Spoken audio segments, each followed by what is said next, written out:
So, as I said in my email, I was thinking of this as just like a Q&A session about various problems or questions. And then I realized I could go through some of that homework from chapter 4 that was set and somebody had asked me to do, but I couldn't because it wasn't the deadline. But now the deadline has passed.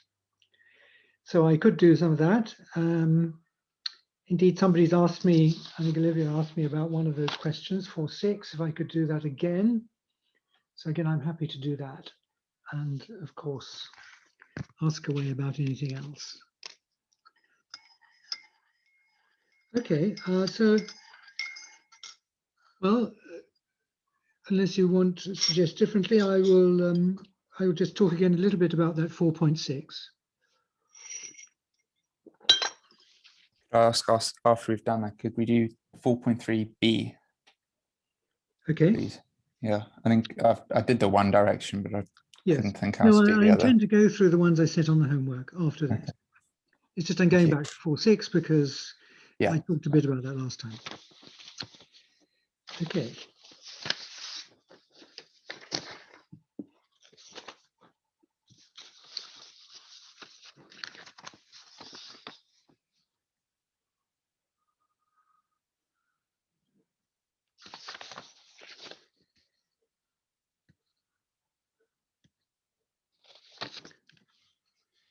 Right, so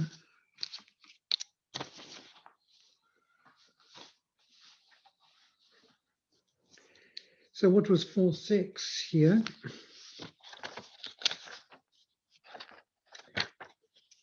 It said, show that the theories in examples 4.7 to 4.9 are incomplete. Let's just see what those theories are. So the theory of 4.7, theory of strict partial order, has axioms. Well, the first one corresponds to, if we think of R as less than, this is saying nothing is less than itself. So it's a strict partial order. Nothing is strictly less than itself if we interpret R as a less than. This is saying it's not symmetric. I pick any two things, V0 is less than V1. That means that V1 is not less than V0. And this is transitivity. So what can we do?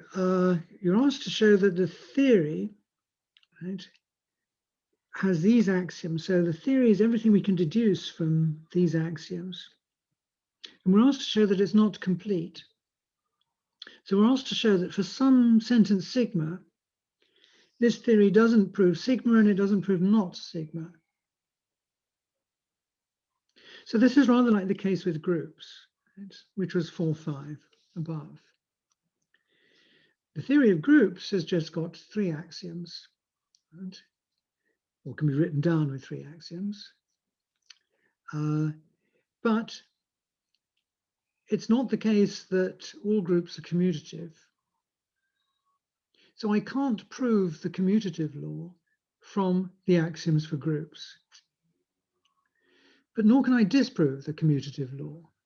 Or in other words, nor can I prove from the axioms of groups not commutativity, because there are some groups that are commutative. So the sentence which expresses the commutative law in group theory gives us an example of something that we can use to show the axioms of groups are not complete.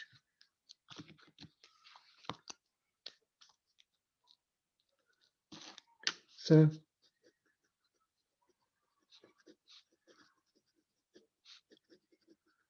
the axioms of group theory. So let me just say sigma G. I mean, I can put the 3 axioms into one axiom just by putting and between them, right? So it's really one axiom for group theory here. It's incomplete since,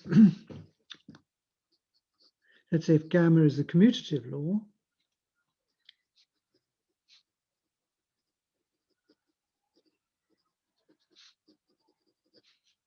Right?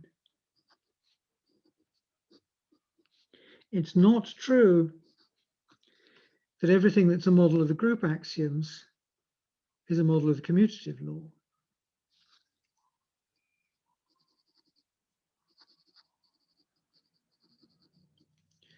And nor do we have sigma G, all of the axioms, all the structures in which the axioms of groups are true. Does the commutative law fail, right? Because there are some commutative groups, right? Sorry, I've got too many negatives. Since it becomes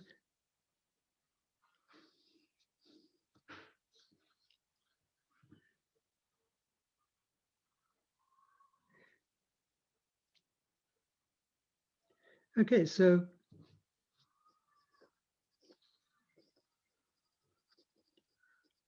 by the soundness theorem, then I can just say I can replace this with a singleton star.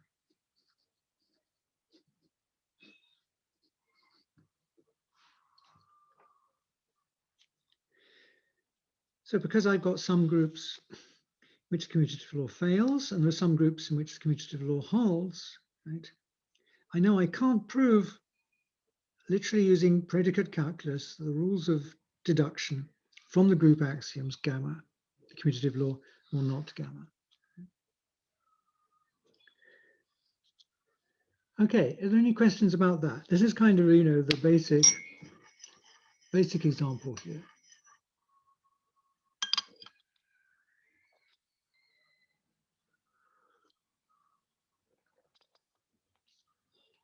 So the exercise is asking you, or can be seen to be asking you, to do something similar for structures other than groups with different axiomatizations. So for 4.7. So for example, 4.7, what was this? Strict partial order.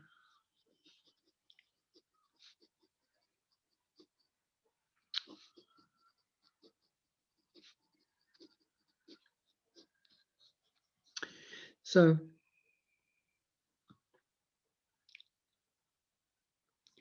what does a strict partial order look like? Well, sometimes it's just like a family tree. Here's an example of a strict partial order where I think of R as going up the page. Right? So these are R above that, this is R above this.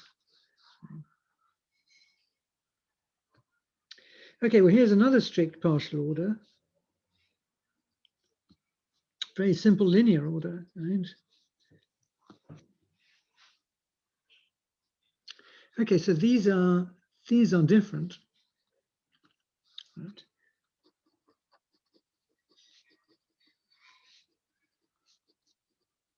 Both of these are strict partial orders.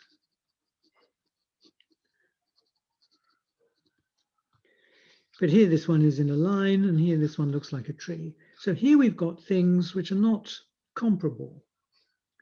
Right? But here everything is comparable. Either one thing is less, everything is less than or greater than something else. Right?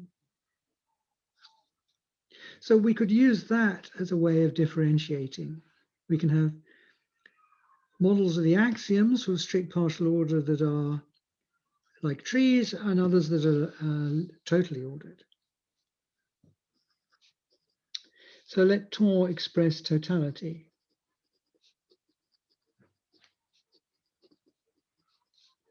Right? So that could say for all v0, for all v1, either v0 equals v1, or v0 is below v1, or the other way around.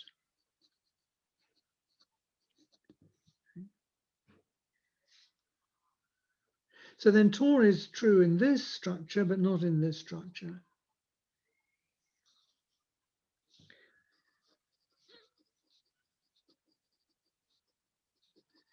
So in the strict partial order on the right,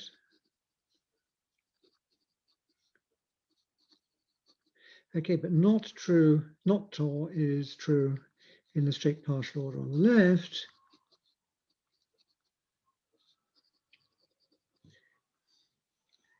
We have, well, we've got the three axioms there. Let's say S is the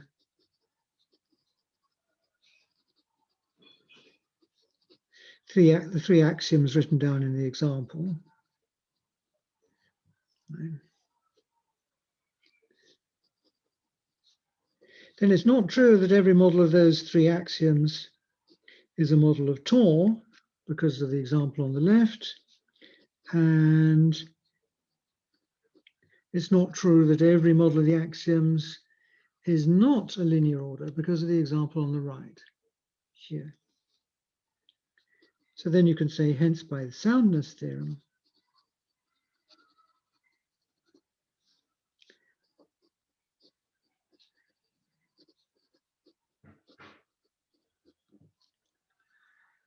here. Right, so again, recall, don't get confused with a contrapositive, right?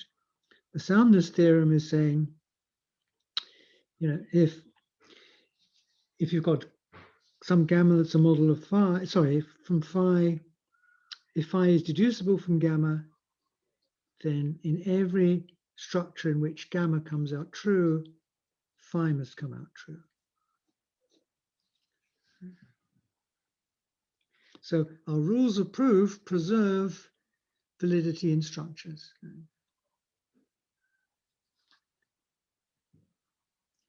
So if I've got something that's true in one of the structures here, right?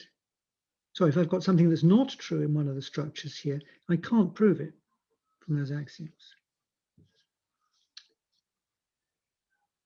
Okay.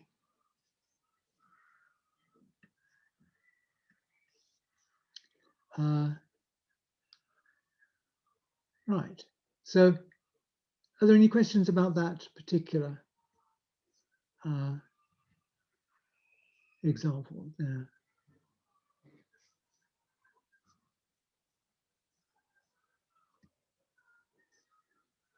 Okay. So let's see, maybe I won't spend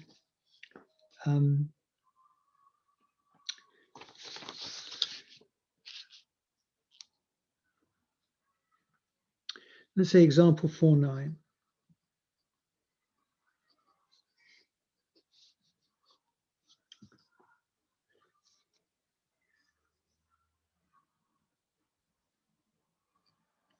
This is a theory of ordered fields.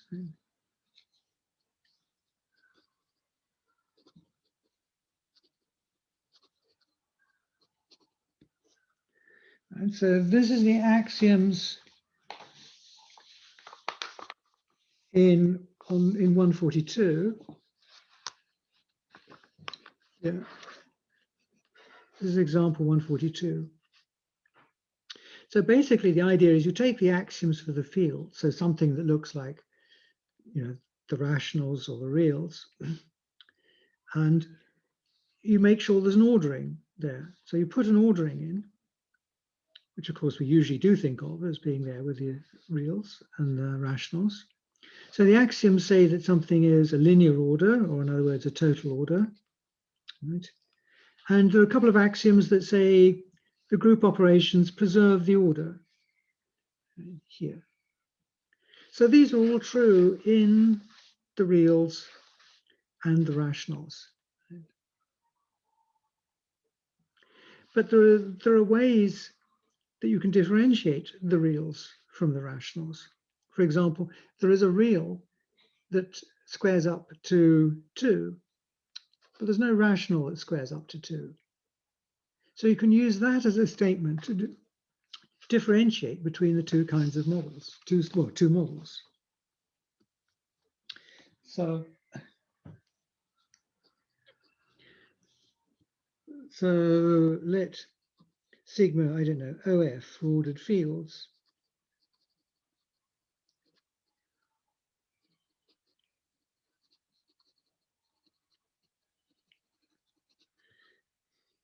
So these are the examples in 142.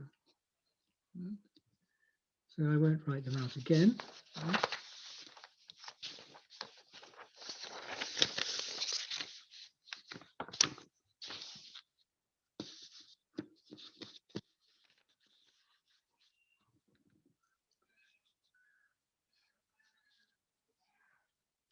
And now we could say something like a statement, right? Oh, right. So let's call this, I don't know, beta.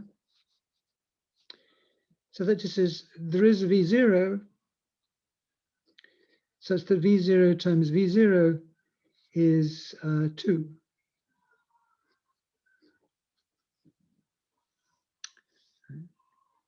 Two is just 1 plus 1, you know, the unity for multiplication added to itself. Okay, so what I've got is in the reals, of course, beta is true. But if I look in the rationals, it's not true.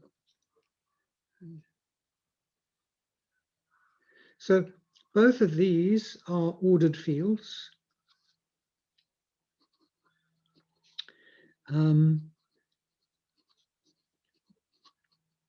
So they're both models of the axiom sigma OF. Here. So again, we have sigma OF is not every model of the axioms is a model of beta nor not beta. So then you'd say again by soundness.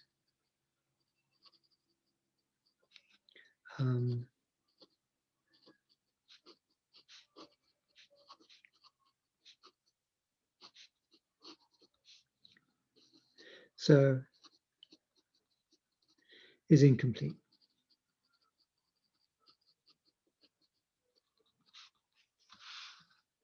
Here.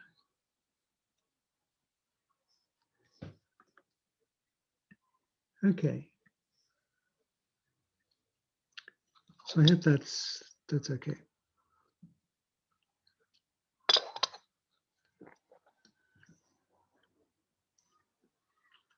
So let's look at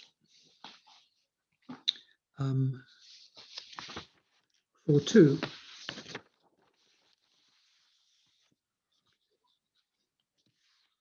So you're asked to do 4.2 A and E.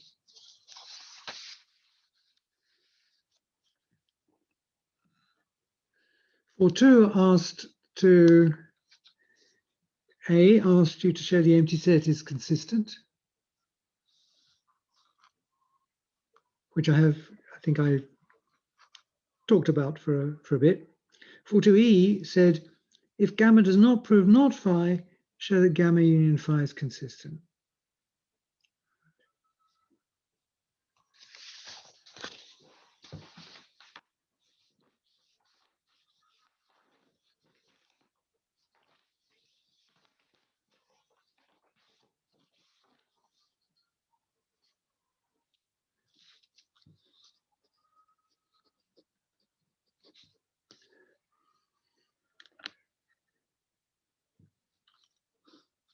So this is showing that the empty set is consistent.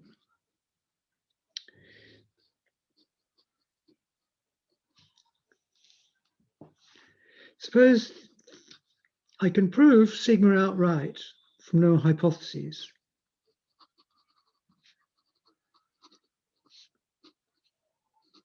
Right? We drop the empty set when there's no hypotheses here. So sigma is provable outright here. And this means that it's true in all structures. Again, remember soundness. If something is provable, then it's true in all models. What does this mean? It's provable from no hypotheses. So this means for any structure which is a model of all of these axioms, it's a model of sigma. Well, there's no restraint here because there are no axioms that it has to be a model of. So this is a way of saying sigma holds in all models.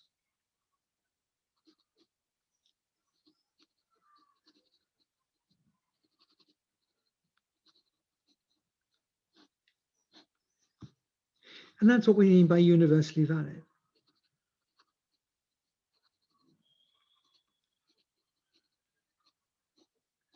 It holds in all structures.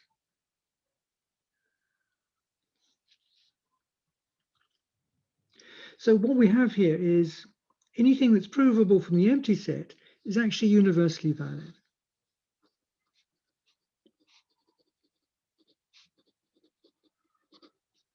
Here.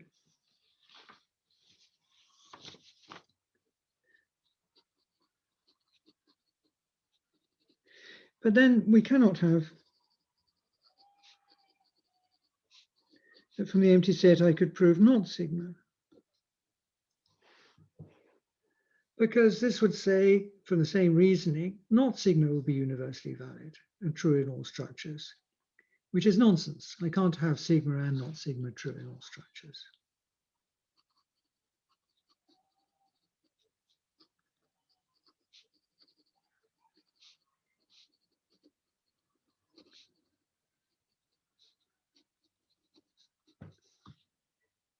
So if sigma here is provable, not sigma is not. So I can't prove a contradiction from the empty set. I can't find a sigma which both it and its negation is provable.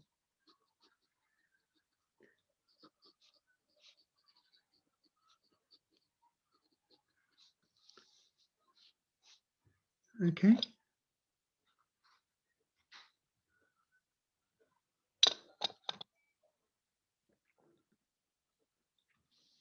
Okay, 4.2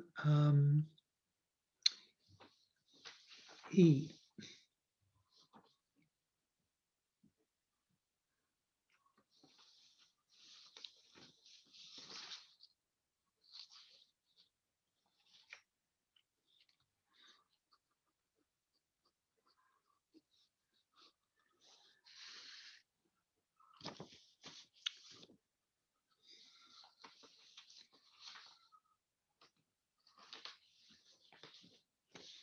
Sorry, just trying to find the question.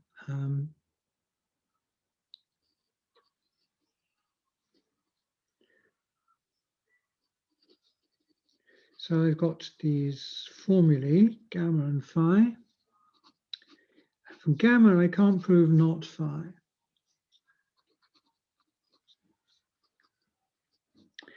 Show that gamma union phi is consistent.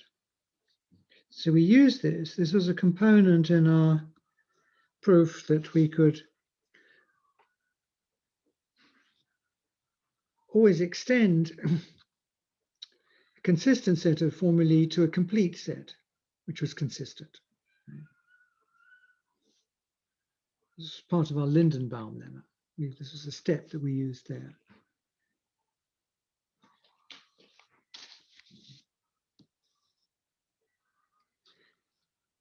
Okay, so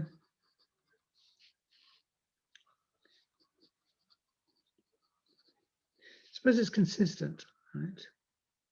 Suppose it's inconsistent.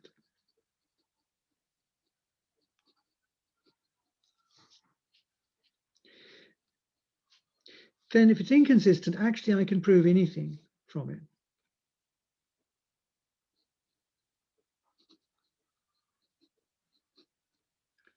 Right? Just look back at exercise, look at 4.1, right?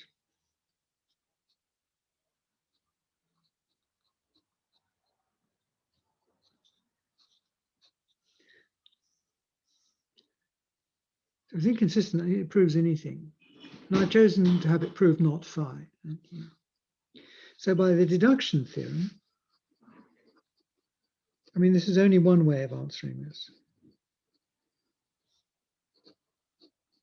I can say if I've proven this with this as one of the hypotheses, then from the rest of the gamma, I can prove this. I can bring this over to here and put it to the left of the implication.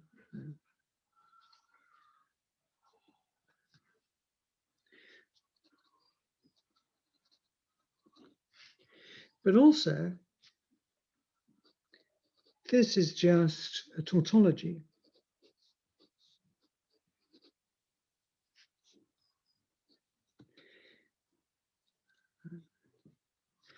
P arrows Q, arrows Q. If you draw a truth table out for that P and Q, this will be true on every line. And we have a theorem that says all tautologies instances are provable in the calculus.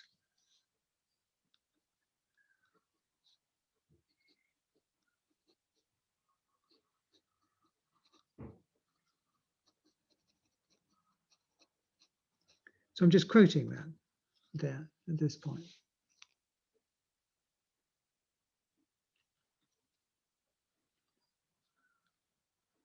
So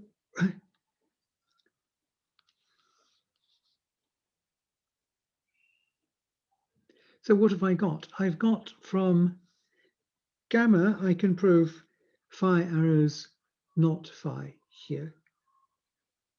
And also I've got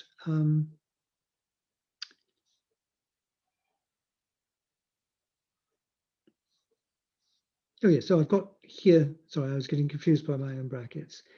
Here I've got the antecedent over here. So now I apply modus ponens. I've got here A arrows B, and here I've got A.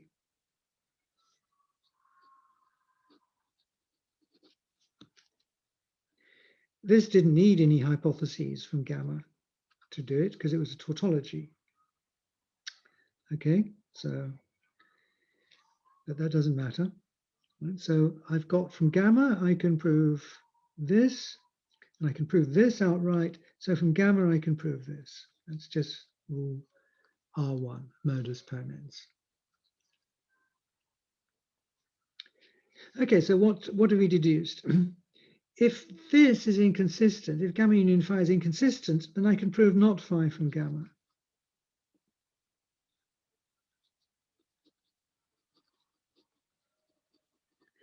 But also, if gamma union not phi is inconsistent,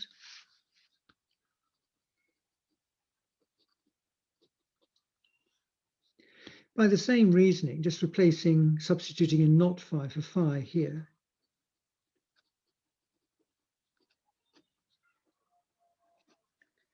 I'd be able to prove not phi, not from gamma over here.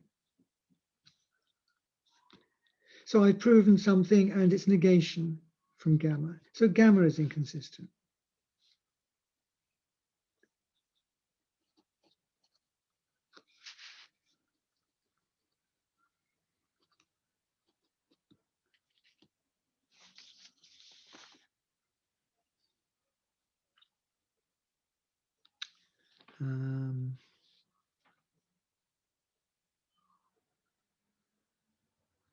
Right. So I think here, yes, I think somebody sent me an email about this. In this question here, I now see here in this question, we have to assume that gamma is consistent, and then we prove that gamma union phi is consistent.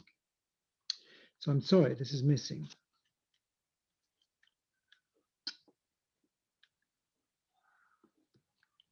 So I have to here suppose gamma are formulae and gamma is consistent.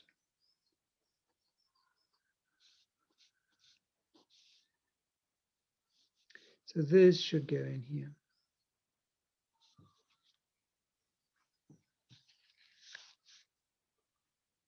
Now it makes sense. Sorry, it's just how your eyes deceive you. I expected it to say consistent in here, but to get this. So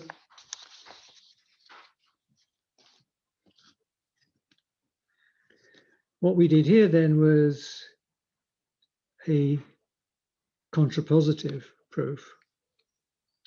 We said if gamma union phi is inconsistent, we end up deducing that gamma is inconsistent.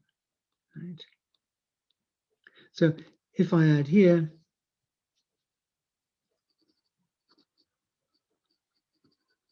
this assumption, which I should have done, right?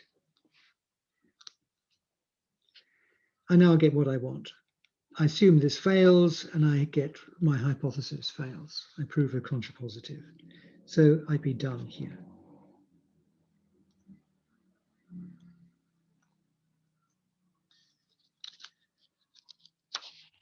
And there's a last part for 2e here then.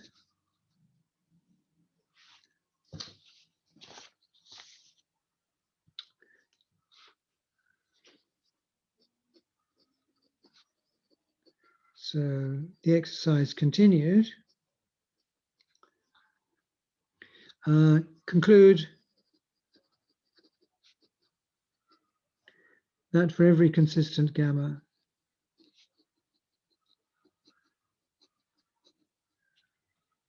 and every phi, either one of these two is consistent.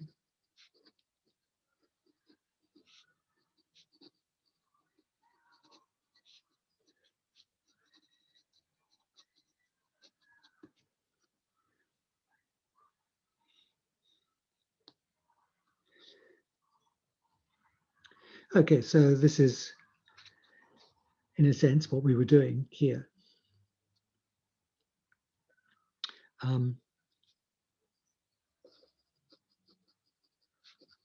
So for this part, suppose gamma is consistent.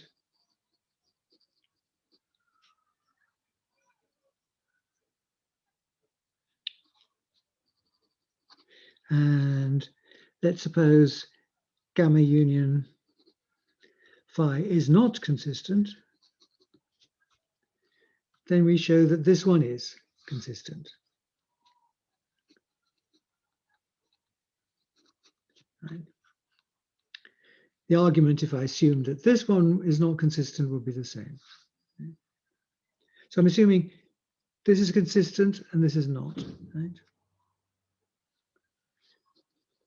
So by what we just did, so what would we have? We'd have that gamma did prove not phi here. So there's a lesson here. If you've got a consistent set of sentences and you add one more on, and this makes it inconsistent, this would mean you can prove not phi from gamma. And that's just the contrapositive of what we've just shown. Okay, but then if I can prove not phi from gamma,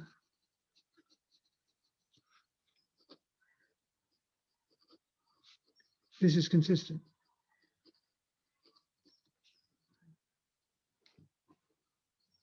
It's just something, you know, if I got a consistent set of sentences, then anything I can prove from that set of sentences, when I add it to it, I still retain consistency. Right?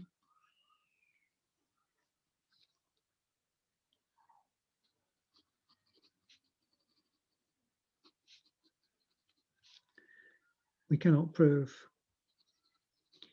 any sigma and not sigma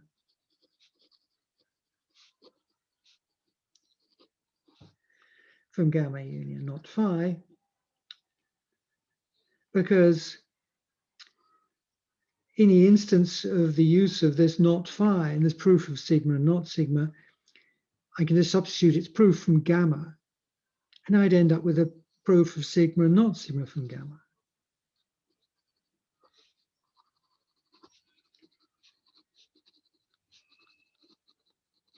As any use of the hypothesis not phi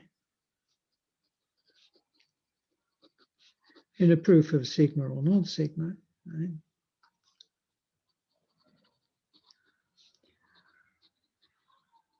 can be replaced by an actual proof.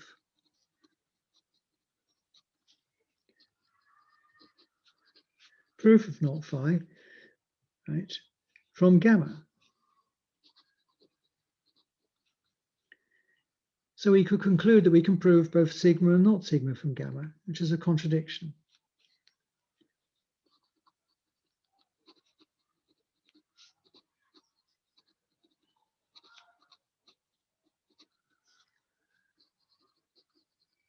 Contradicting that gamma is consistent.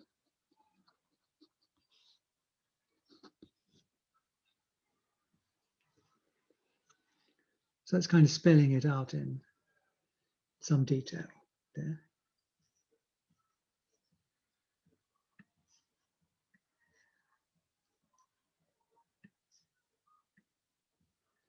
Okay. Have I said enough about that one? Or shall I say some more?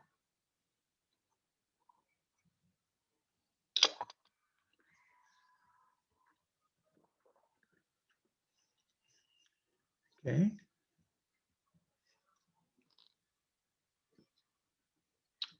There was also a question about what do I mean by writing a line underneath things like the natural number n?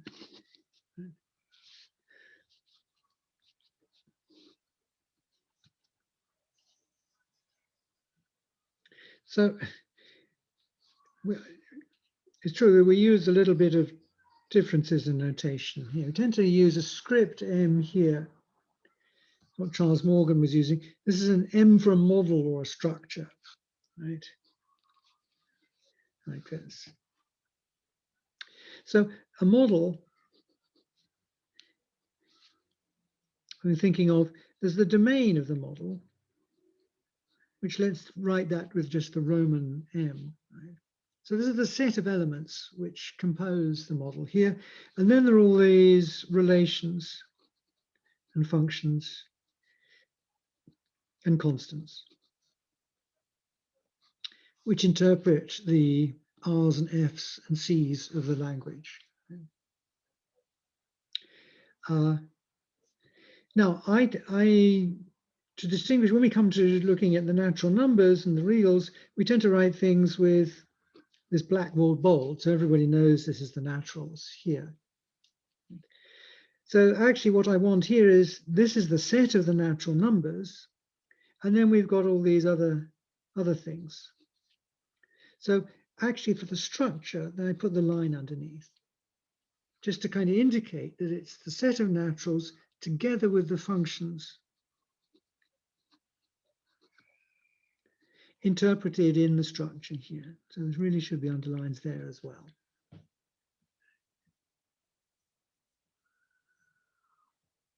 So that's all that is.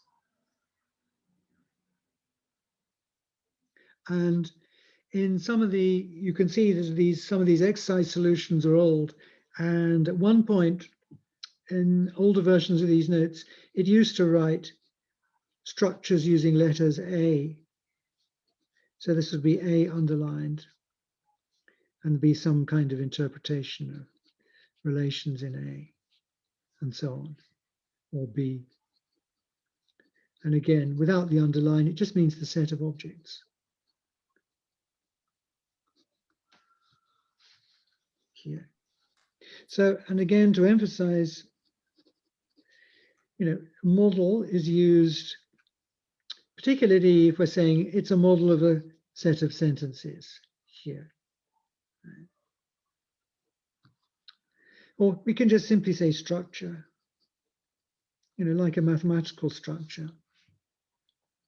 So I can say it's a structure for a set of sentences, gamma here.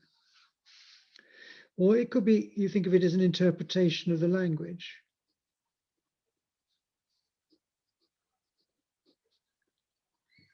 Right. Here. It's any of these things. Right? So these are kind of synonyms. Right? Interpretation is sometimes more restricted to the idea of you interpret a term of the language in the structure. But you'll see some books will refer to the whole thing here as interpretation here. So I try and not use this for the whole model. I just use model and structure here, and restrict interpretation to meaning interpreting some kind of, function in the structure, like this. Can I ask, where do we find the solutions to the exercises? On Blackboard. Are they up yet for some of them? Which ones are you asking about? Like the one that we just had to hand in today. I will check and make sure that they're up. Yes, I mean, I probably didn't put them up bang on the deadline, right? Okay. But I can check that they're there this afternoon. Okay, so it's not that you've got a website like we said, theory. No, if I'd been organizing this from the start, I would have done that. But I thought it was better for continuity to keep going with what was started on Blackboard. I'm not a great fan of Blackboard, I have to say, but other people have different opinions. So. How do you find it? Sorry, if I may. Blackboard. Yeah, you're probably just used to it. Is that right? Yeah, I mean, I think you're the only course I've had that's actually had their own website, but I do think I actually preferred how you did it because it's sort of all there and I'm trying to find it everywhere. The announcements bit's quite useful sometimes, but yeah, you keep the announcements in one place, which you can refer back to, as opposed to having them scattered through your emails. Yeah, it, like when you had the website, you actually said what was in each lecture and everything was there. But yeah, I would have done the same again if I was starting from the beginning, but it takes. Yeah, I didn't want to derail things. Yeah. Okay, what shall I do now? I mean, there's 6 minutes left. Is there anything you want me to fill that time with? So you said you'd be making at some point in the Easter sort of like a revision checklist of the stuff that we've done so far. Yeah. Yes. Yeah, I mean, a couple of people emailed me saying, oh, they wanted to revise over Easter and what's in, what's out. And I haven't kind of finally decided yet. So I haven't produced the revision checklist yet. That would be really useful. Thank you. Sure. No, well, I think it's when you get to it, it'll be essential actually for you.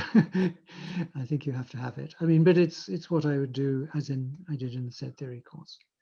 I would just say which things you do not have to look at.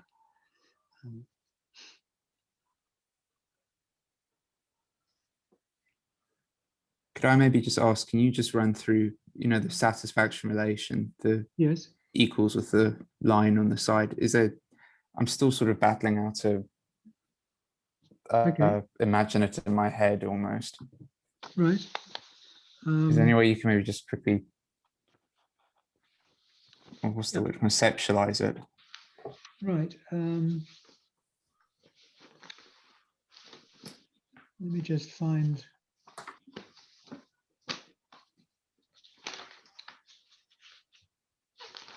Find something I can point to.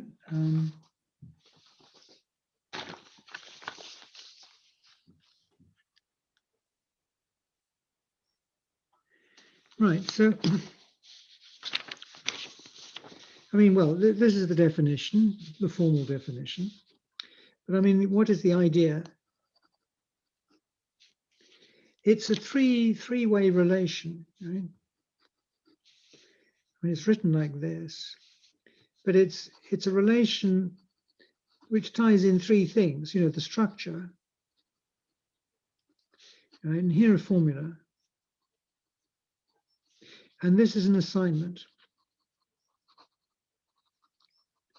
function.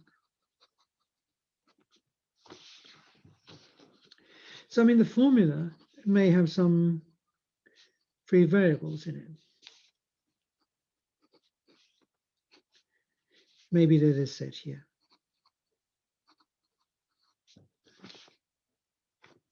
So then the assignment function, this is just a map just a sequence of objects from the domain of M here. And we think of W of K, I can think of that as telling me what VK will be interpreted as in the structure. So the idea is that satisfaction relation is like it's a definition of truth. And so it's sometimes called the Tarskian truth definition. It's what it means for a formula to be made to be true in the structure M. Now, if there are no free variables, this doesn't really play much of a role. And phi is just a sentence, so we don't have to worry about this assignment business. But in fact, if you want to define inductively on the complexity of sentences, what it means for a sentence to be true in M, you find you'll have to start defining it for formulae as well. So we just define satisfaction for formulae using assignment functions. And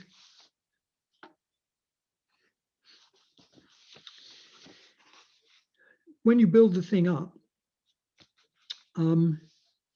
you first look at what it means to assign atomic formulae to come out true in M. So a particular case of an equation would be just something like this. V0 equals V1 here. Now, the only way this is going to sensibly come out true is if W of 0 is the same as W of 1. So we expand this assignment to talk about assignments to terms. So actually, officially, we would say something like W star of V0 is W star of V1 here. If we've got a more general thing of two terms, again, it's an equation. So this will only be true if, when I look at the assignment that W gives to S, it's the same as the assignment that it gives to T. And the other clauses are then, appropriate to it.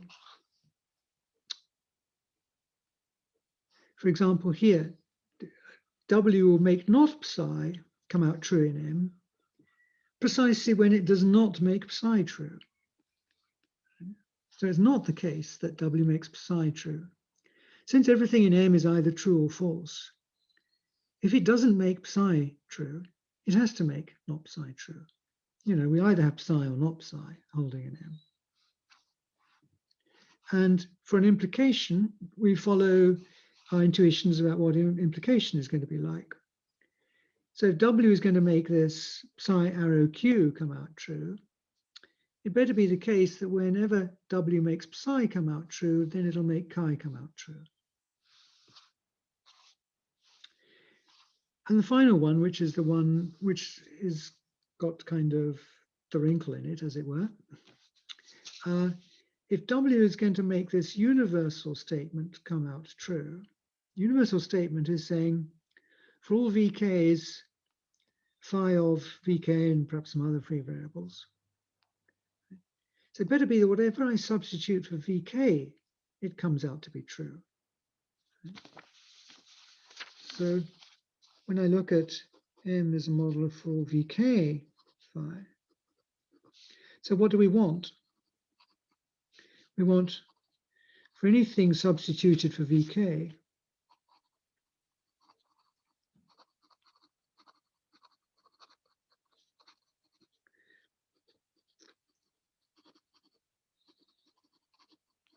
we'll make phi come out true.